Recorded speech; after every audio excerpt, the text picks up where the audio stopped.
Well, welcome everybody, and it's Dr. Hank, and we're here at Agent Wealth Network. And you know what we do? We help you to gain more business and to increase your wealth. And today we have the magic man, the man of all men with expired listings. He knows how to do expired listings like nobody else, handling objections, getting listings. He's the master. And Aaron Wittenstein, hello, welcome. Hey, what's going on, man? Thank you so much for having me. I really appreciate it. You bet. It's just really an honor, and let's get right into it. Like, why are you the master at expired listings? How did all that happen? Because I wear this T-shirt, right? It's because my mom tells me that. That's a great question. So, how am I the master of expired listings? Yeah. Sorry about that. I was streaming live into the group. So for me, it's really just about consistency is what it comes down to. So I always say that you don't have to be the best at anything. You just have to be the most consistent, because what happens is you kind of start off, and I'm just doing this down here, is like you suck, you really suck. You're just not good. So we all start there, right? Exactly. We all start there. And you move up the bad chain where it's like you suck, you kind of suck, you suck, and it's like you just move up. And I always say is like, you may never get better than average, but at the end of the day, you can average your way to success. So. Yeah, I love that. And that's kind of what that is that's that contrast on it, when you first start out, and like you say, you kind of suck.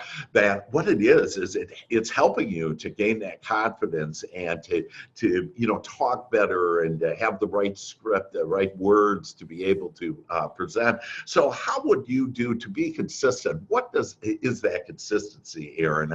How do I need to be consistent in what areas in order to really help on expired listings for starters? Well, I think it's just doing the activity. And the thing is that I have Alexa going in the background over here. Usually I'm okay with it. For some reason, it's being slightly distracted today. What's she telling you? I don't even know. It's a question. It's not what she's telling me. It's what she's listening to.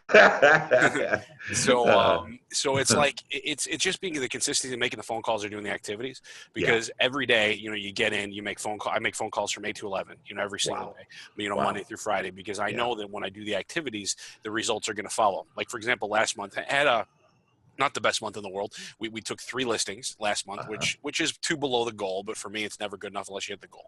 So I kept going and going and going and going and going and going, and we never stop what we're doing. And this month so far, we've taken 5 listings so far. Wow. That's just great. And it's kind of that idea about, I didn't make it last month. And so what I want to do is just think about, hey, how do I make it this month? And what you're saying is, first of all, hey, 8 to 11, you make those phone calls. And what do you say on those phone calls? How you doing? My name is Aaron Wittenstein. List your house with me right now. If you know what's good for you, it's the New Yorker coming. Now, sometimes you can get away with that, I bet. Yeah, we go into the full script in my expired masterclass. If anybody has any interest, don't hesitate to reach out to me about that. But basically, the thing is that we really do a lot of pattern interrupters. It's what it comes down to is that when you're everybody's calling and really doing the same thing. So I've really crafted a script that people are like, huh? Well, what does it come down to? So it'll be like, hi, is this, and what I'll say is, hi, Hank? Yeah. Hank, it's Aaron Wittenstein. I'm a local realtor. As you're probably aware, your property just came off the market. I'm curious, did you sell that property privately, or do you have it up for sale by owner? I had it for sale by owner. Okay, so you have it up for sale. Now I'm just trying to figure out how in the world did that place not sell? Well, I really don't know. I have no idea. So what when I do that, as you see, I did 2 pattern interrupters in a row. So they're not accustomed to really hearing any. And this pattern interrupters just kind of messes with your thought process. Because you're hearing everything the same over and over and over again. Where this is just something that differentiates you from others. And the thing is that they can't answer no. It's kind of like you say, did that property sell privately or is it up by owner? You can't really answer the question with no. Right. It just sounds really weird when you say that. And you're like, how in the world did that property not sell? No. Yeah, it kind of doesn't roll off the tongue very well. Yeah, that's great. So it's those questions, and it's those questions that kind of make them they can't say yes or no to. And can you just slow up those questions? And what's the key question? Like if there were a line that is just magical to get them talking, what is that line? How in the world did your house not sell? Yeah, I love that. I love that. How in the world and I'm writing that down. I hope all of you are writing that down too, because it's the name of the game. And so then where does the conversation go from there? It really varies, because what I found is on that you get one of 5 responses. Uh-huh. So, when you get one of those 5 responses, I really have it laid out for you're going to answer it this way, you're going to answer it this way, you're going to answer it this way. Mm-hmm. And then, you go into motivation after that, because, about 75% of the conversations that we have are scripted, but then it's the 25% that you really don't know what, not to say that's where it comes into, you're not boom, boom, boom, boom, boom, boom, boom. Yeah. And I like that. And with the script, you almost need to memorize it so it just comes off your tongue, right? Is that what you do with your scripts? Yeah. Well, yeah, I mean, the thing is that once you start, once you're scripting, is that, like I told you, it's gonna be rough in the beginning. So you really start off, you're gonna sound really bad, when you initially. It's true when you're initially using a script, because you're not accustomed. Sorry, my neck is hurting me. You're not accustomed to. Well, you're a doctor. Can you fix it? Yeah, I can. I'm a head doctor, and so stop thinking about it and just think about what you do want, and it's your good health. So, like, think about your left hand, and wow, this left hand feels good, and before you know it, you won't even be thinking about your neck. So what is it? I'm supposed to have someone kick me in the leg or something? Well, not more pain, but more good feeling. So I actually was disabled a year and a half ago in a horrific car accident, and so I had no feeling from my waist down. Oh wow! And so what I did is I just started visualizing, just kind of like your script calls. You can visualize on how great the call is going to be, but I visualized me walking, and then one day I started to feel a little something in my right toe. And I just took that energy that I felt, and I just started having it go up my leg and around and down my other leg. And before I knew it, within 3 months, I was walking again. And the VA, I'm a Vietnam veteran, the VA proclaimed me permanently homebound and permanently disabled. And now I'm walking and dancing and having a good time. So that's how powerful our mind is. And what you're teaching us is, hey, get used to it. Just start making these calls. And you have this script. So tell me on how would I get your script? I have it posted in our Legion Scripts and Objection group. That's where the basic script is. Okay. So we also, all my scripts, all my expired scripts is in my Expired Mastery Elite program, where you can go to expiredmasteryelite.com. It's a program that I've probably had 200 some odd people through, and no one's asked for their money back. So I guess that's kind of a good thing. How much is it? It's $497 or some stupid number like that. Yeah. Never say 500. I guess I just wanted to say 500. But right. My dad on, he's like, you can't ask 500. You got to ask 497. Yeah, 497 it is. And so how many, what are your people, those couple of hundred people that have been through this, what have they experienced with their listings? Because you're experiencing at least 3 to 5 listings every month. What are they experiencing? Have you got feedback? From what I know, I've had people that I would say they're taking an average of, I think it was like 1.7 listings within the time period that we're actually running the class on average. Yeah. Awesome. That would be within a month to 2 months out. Wow. Of what we're looking at. So it's a question of the people who do the activity. Of course, you get some that are taking, 5 or 6 and some that are taking none. And I look at it as the people, I would say, roughly out of the work, I would say probably less than 50% of the people are actually doing the work, but those are the ones that are making the money. So. Sure, exactly. That's how it is. So 1 to 2 more listings, like pretty much we're looking at, hey, your expiredmasteryelite.com, that those scripts will get you 1 or 2 listings per month. And that's pretty remarkable. And then from there, don't you, because you have do you have any next steps as far as when you have the listings and open house, are you getting buyers then? Tell me about that. Well, with us, I have a small team right now. I just brought Okay. on a guy who's a buyer specialist slash listing specialist. So, Awesome. I hadn't worked with a buyer in 4 years. I just referred everything out. And Wow. Jimmy came on about 3 weeks ago, and we've actually he sold three or four buyers so far, Uh-huh. and we've Uh-huh. sold two of our own listings. So, Wow. it's been, I think a part of it is just, buyer systems. When I was an agent in Illinois for 12 years. I moved to New York, Uh-huh. 4 or 5 years ago, something like that. Yeah. And when I was working with buyers, the last year I was in Illinois, I worked, which I still do now. I work 40 hours a week. I work basically from like 8 to 4 every day. Yeah. Saturdays by appointment, and I don't work on Sundays. Uh-huh. I was pulling the same thing with buyers, and I sold 36 or 37 buyers within a span Wow. of a year. And that Uh-huh. was, basically working a very short schedule, and I'd Uh-huh. get people within the first time they were out. I'd usually 90% of the time I'd sell them the first time we went out. Wow, that's just fantastic. And what's the number one tip on that as far as with buyers? Anything you say to them or that helps, like at these listings that you're getting these buyers, you refer them out. But what was your magic words that you would use? It's knowing what you're showing them. Uh, Because what I would do is I'd say something along the lines of, Hank, here's what we're going to do. We're yeah. going to take the top 10. I want you to go through all the information I'm sending you. I'm a little rusty on this one, so bear with me. But I'm going to send you out all the properties that are for sale. What I want you to do is I want you to mark off which ones you like, which ones you don't like, which ones you kind of like. And I'm going to go through them. Then what I'm going to do is I'm going to pick out my top 10 favorite properties. I'm going to take your list and my list. We're going to combine it together, and we're going to look at the top 7, 8, 9 homes, so we're not wasting your time. Is that something you're okay with? Yeah, that's awesome. And so really it's understanding what they want and then you doing the research on it. It's listening to what they want, yet hearing what they need.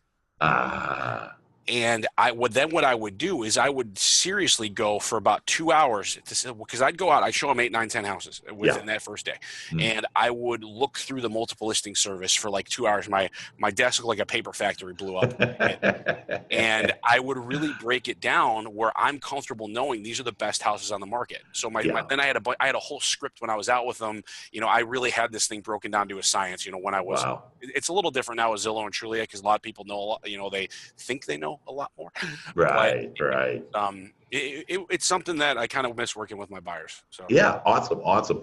Now the other thing that you have, so expired list, like basically you got it down that this is a way for everybody, all the brokers and agents to really get 1 or 2 more listings every month, and then possibly 3, 4, whatever buyers. But let's switch to, you're really a prospecting master. You're considered a prospecting master, and so what? Don't tell anybody. Okay, it's only between us. Yeah, and the other people watching, whoever those suckers. And I know you have about like 48,000 members too that follow you and everything, and so you're just remarkable. But tell me so how do you become a prospecting master, or what do you do to prospect? Like I said, part of it is once again, it's just doing the activity. So, prospecting is expired. There's no magic pill to it whatsoever. It's, I'm going to be redundant here, but the thing is that you figure out whatever you're going to do, whether it's expireds or sale by owners, buyers, circle prospecting, database, business to business, divorce lawyers. There's so many options out there. Whatever you're going to do, commit to doing it 3 hours a day. 3 hours a day. 3 hours a day, whatever, because that's your lead generation time. No one messes with my lead generation time. You don't F with my lead generation time, whatsoever. That's time that I'm because that's my money making time. Right. Like today I had to go my neck and back are all screwy. So I had to go get physical therapy done today. It was the only time I could get in, but that is one of the few things other than that, or my family, or health are the only things that get in my way of lead generation time whatsoever. Awesome. But you don't F with my lead gen time. It's just, we have office meetings on Fridays at 9:30. I don't go to them because you're messing with my money making time. That's good. I like people that don't go to meetings. I think there's a meeting for a meeting, and I was in corporate America, and man, I'm done with all those darn meetings. Another thing that you're really known for is how effective you are at handling objections. Yes, my And favorite. so, your favorite, My fantastic. So favorite. let's talk a little about that then, Aaron. So what are those? What are some of the major objections, and how do you handle them? And I just love your attitude. Just your attitude on I love objections makes you fantastic because you enjoy it and you say, go ahead, give me those objections, I'll respond to them. The thing is with me is I like to almost handle the objections before they come up. And I don't look at as objections as something I need to really handle. I look at it as a statement that I need to bypass. Well, that's a good one. I like that. I'm coining that. It's a statement you have to bypass. So you'll see a lot of my objection handlers are what I consider the 3 R's: repeat, reaffirm, and then maybe, reaffirm, redirect with another question. So if you give me something like bring me a buyer, I'd be like, excellent. So I wish I could. That would make both of our lives a heck of a lot easier. So what type of time frame are you thinking about making a move? That's when I really like, one of the common ones is, we're not looking to sell. Got it. So you're not looking to sell now, or you're not looking to sell ever. Yeah. And then, I get in depth, a lot more, depending on what we're looking at, like my for sale. I want to go for sale by owner. That script is pretty intense right there. Yeah. I don't know if we want to go over that or not, but it's one of my, I always say every objection handler is one of my favorites. This one is one that I really, really enjoy, because when you can get through it, it's like a mic drop. It's just, there's no coming back from this one. So that's awesome. So I'll be like, Hank, got it. So you're thinking about going for sale by owner, correct? Correct. Okay, so let me ask you this. If I could show you within the next 30 to 50 seconds how we would actually make you more money, would you sit down with me? Sure. Okay, so here's the thing. I assume that you're paying out a co-op to a buyer and it's anybody who brings in a buyer, correct? Yeah. Okay. So right off the bat, that's 2.5%, because the one thing that'll happen is, even if you're not, let's say one of my agents come in, they want to buy they have a client that's looking for your property. Right off the bat, we're going to reduce our purchase price by 2.5%. Okay. Right. So now all I have to do is justify 2.5% commission. So, so Hank, are you marketing your property? Not really. Okay. So theoretically, and, typically we'll spend about 0.5 point on marketing, with what we're doing, the time and effort, and the marketing tactics that we go into. So now all I have to do is justify 2% commission. So let me ask you this. What do you do? Go back. So here's the thing is, I do this professionally for a living. I guarantee, I'll even put this in writing, that I will get you 1% more on your property than you will. Wow. Side note, there's no way you can really quantify that, but it makes sense in my head. So now all I need to do is justify another 1% commission. Do you have a job? Yes, I do. Do you want another one? No. And then do you feel comfortable having strangers come through your house? Maybe your family's there. Do you feel comfortable with that? Yeah, I really don't, and I really haven't felt comfortable with that. So what we're looking at here is 1% for your time, your sanity, and your safety. Yeah, time, sanity, and safety. I like that. I'm writing this stuff down. Thank you. Yeah. Time, sanity, and safety. And, isn't that sweet? And job, actually, I really don't have a job, because the job is just over broke, and I'd never be in that position. That's great. Anything else on objections? Oh man, I mean, I could go on for 5 hours about objection handlers. Is there any that you come across in your? Well, I think that probably the main thing is the call reluctance on my agents. Yeah. And so I have about 4,200 agents, and what I find that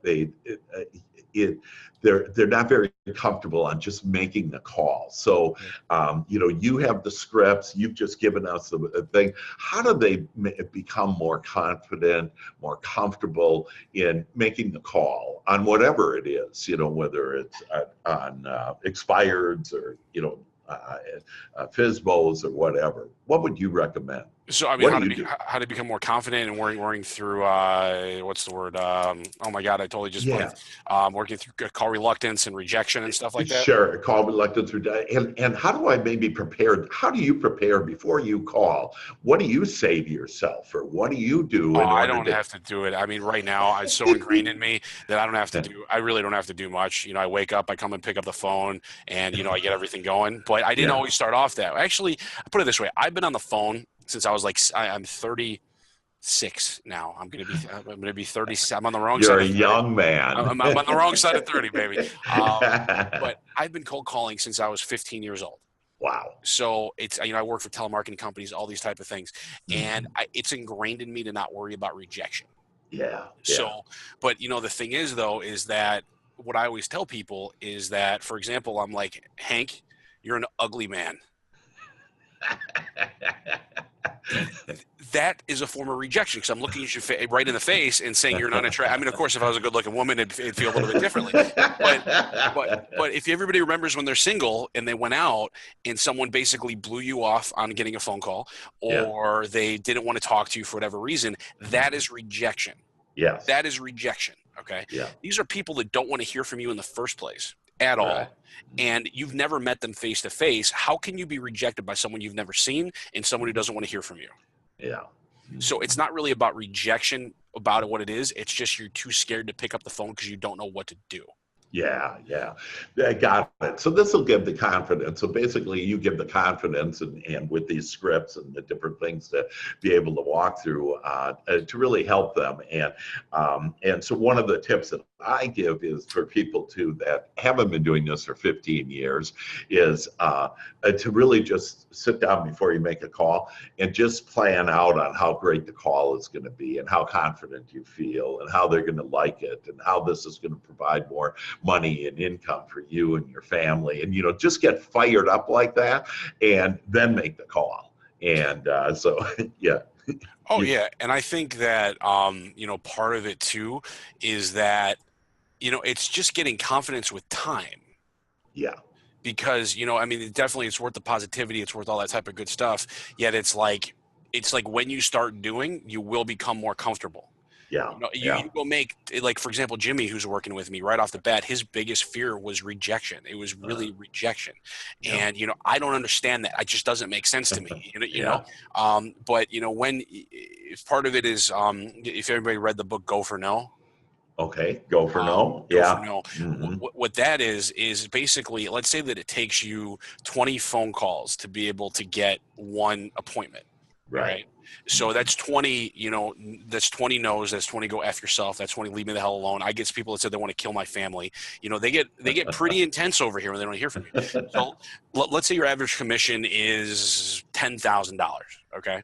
So you say it's $500 basically for every 20, for $500 that you make from every person that has said no to you. Right. So someone tells you to go F yourself. You basically, I'm trying to keep my language here. I'm not sure the language. You're still a little nice.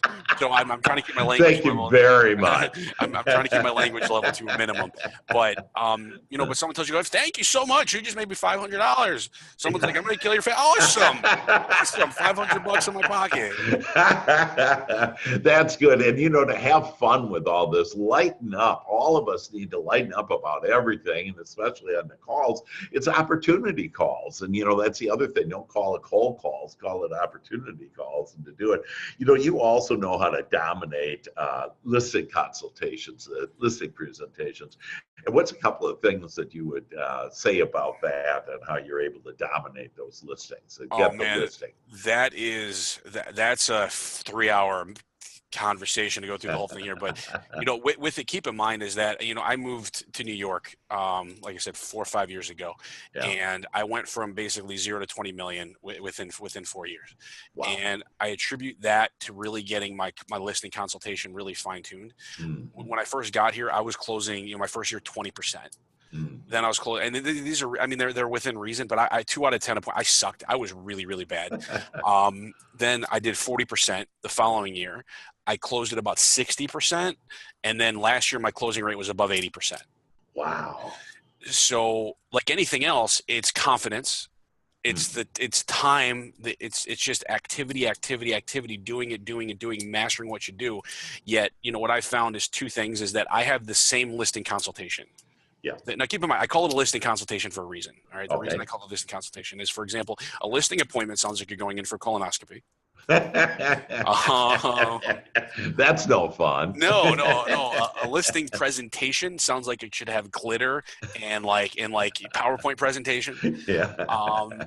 When you're doing a listing consultation, you're basically doing it like when you go into a doctor's office Yeah. and they're listening to what you have to say and analyzing all the data that you're giving them and giving them a diagnosis into what you need to help. Yeah. So I go in, I don't care who you are.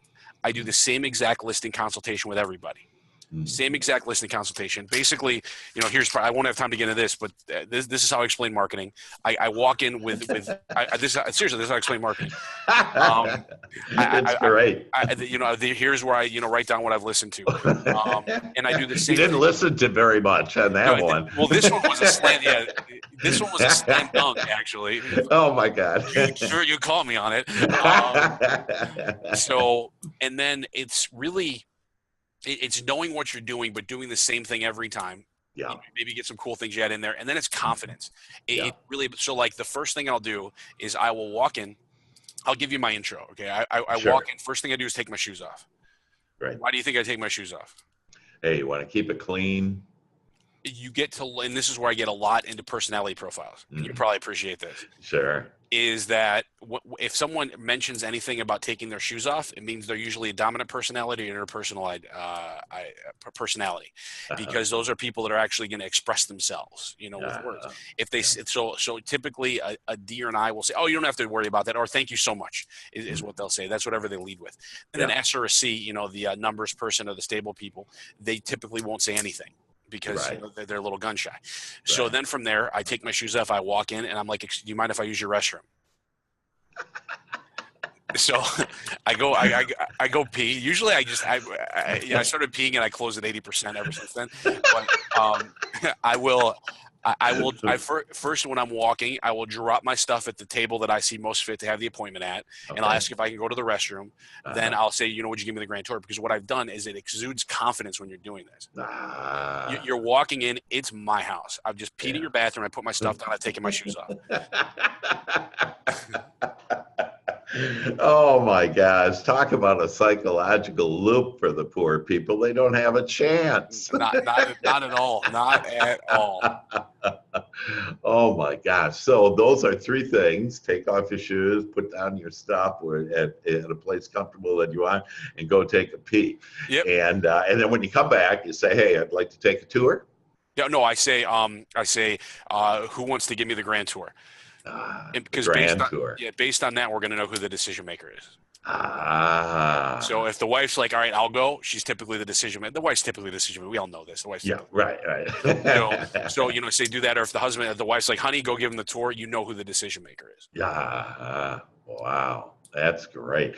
And after the tour, then do you sit down, and then is there anything else, any other what else do you do to do it? Because basically you've locked them in psychologically, you've locked them in, and you know them and who's the decision maker. So you've done all that.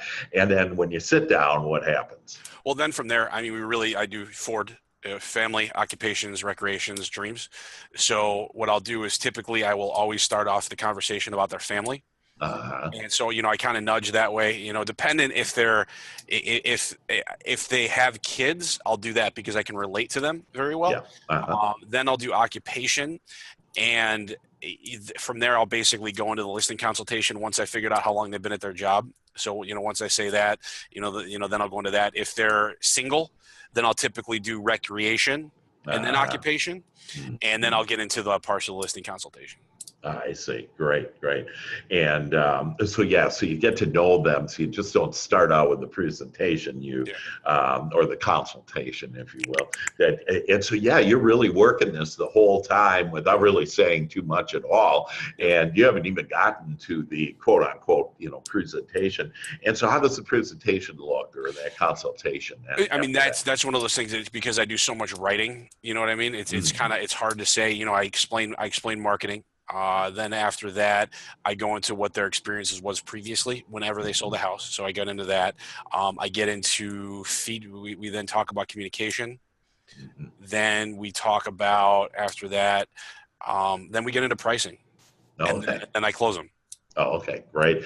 And then all of that you have, and so where do we go to get all of that information? Expired mastery, we cover, Okay, I mean, it's pretty much like 1 hour. This is the listing consultation where we really get involved with it, okay. the listing and pre-qualification process. Oh, okay, fantastic. That's great. And so, if you would look at overall, what do you contribute most to your success on?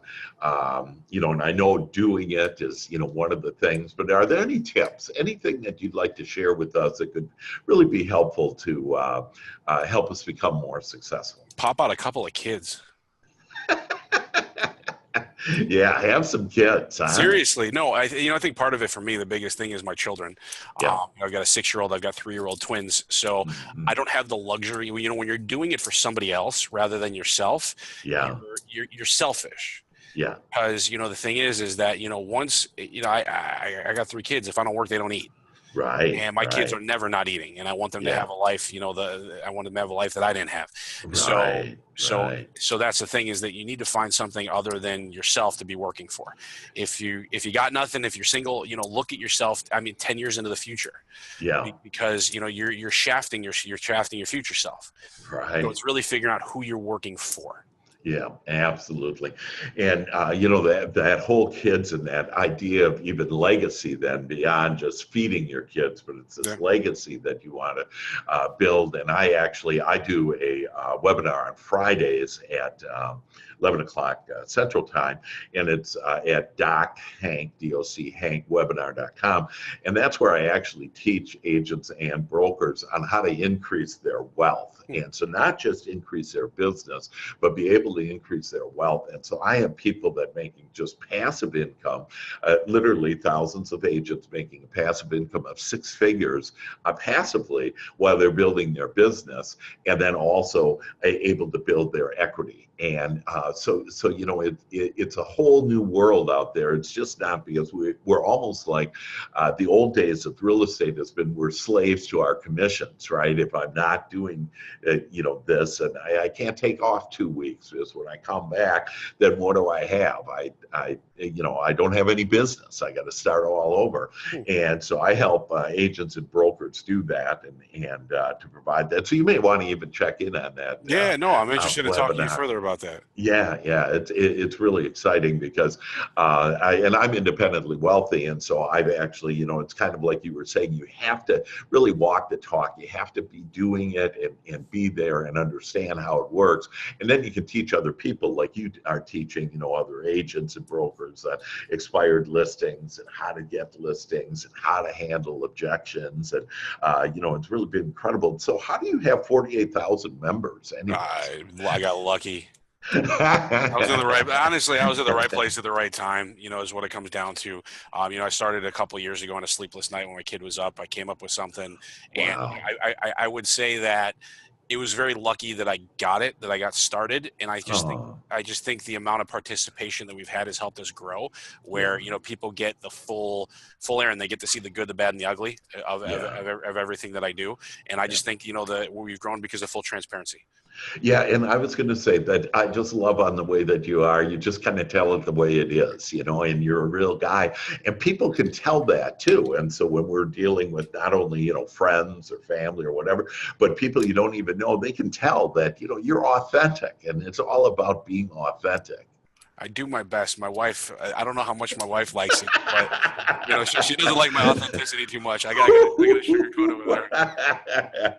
I'm sure on that. So to get a hold of you, so what's the best way in order to get all your wonderful information? Honestly, shoot me a Facebook message. That's usually the thing I check the most. If you send me an email, it winds up getting dumped in the email purgatory. Yeah. Right. It's Aaron Wittenstein, Wittenstein. So if you guys need anything, feel free to shoot me a Facebook message. It's the best way for me to get in touch with you. And that's fantastic. And then to get that, all that incredible program that you have is at expiredmasteryelite.com. Yes, sir. Well, that's fantastic. Well, any parting words before we end this fantastic session, Aaron? Any wisdom you want to bestow on us? Oh man, what kind of wisdom? Get your ass to work. Seriously, quit complaining. If you're not happy where you are, just work a little bit harder. Yeah, that's great. That's great. And I think what I love too is the kids that not only did you say, hey, my kids, really helped me to motivate me, but also on how you said, because you were up that one night with one of your children, that's where that inspired thought came in order to get 48,000 members and people following you and your counsel and your wisdom. So with that, we thank you very much. Aaron Wittenstein, he is just the man of men. And that we just love it. He's the guy peeing in the homes and taking over and owning the place. and so with that if you want to learn about how to expired listings, on how to handle objections and actually invite objections, enjoy them and prepave them to not even happen by being so astute as Aaron is, that Aaron has all the information for you. And I thank you for joining us in this amazing Agent Wealth Network. That I'm Dr. Hank signing out and wishing you all of the best happiness. And Aaron, thank you, man. Appreciate you. My pleasure. All the best. Bye-bye.